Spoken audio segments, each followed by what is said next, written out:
অনেকেই প্রশ্ন করেন যে কিডনিতে পাথর হয়েছে কি করব। পাথরের সাইজ কত? 3.7 মিলি। ধরেন আপনার কিডনিতে পাথর হয়েছে, আপনি কি করবেন এটা জানা জরুরি না? আমি বলবো যদি আপনার কিডনিতে পাথর হয় তাহলে আপনার উচিত হবে একজন ডাক্তার দেখানো। এখন কিডনিতে পাথর হয়েছে কিভাবে বুঝবেন? আমি আবার বলছি যে প্রস্রাব করলে হঠাৎ রক্ত দিতে পারে, ব্যথা করলেও করতে পারে, নাও করতে পারে। কিডনিতে পাথর হলে আপনার প্রস্রাবটা বারবার ইনফেকশন হতে পারে। কিডনিতে পাথর হলে এই দুই পাঁজরে ব্যথা করতে পারে, সুই দিয়ে গুঁতা দিলে যেরকম ব্যথা করে স্পাইকি। আর কিডনিতে পাথর হলে আপনি কি টেস্ট করবেন এটাও জরুরি, যে আপনার কিডনিতে পাথর আছে এটা আপনি কিভাবে বুঝবেন।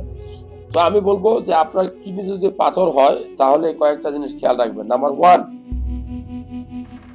আপনি একটা এক্সরে করবেন, এটাকে আইভিইউ এক্সরে বলে, অথবা আপনি কেইউবি এক্সরে করেও ধারণা পাবেন। নাম্বার টু, আপনি একটা আল্ট্রাসোনোগ্রাম করবেন। সবচেয়ে গুরুত্বপূর্ণ এটাই, কারণ ডাক্তার সাহেব নিজে আলট্রা করে আপনাকে সাইজ বলে দিবে কতটুকু সাইজ হয়েছে, খরচ কম।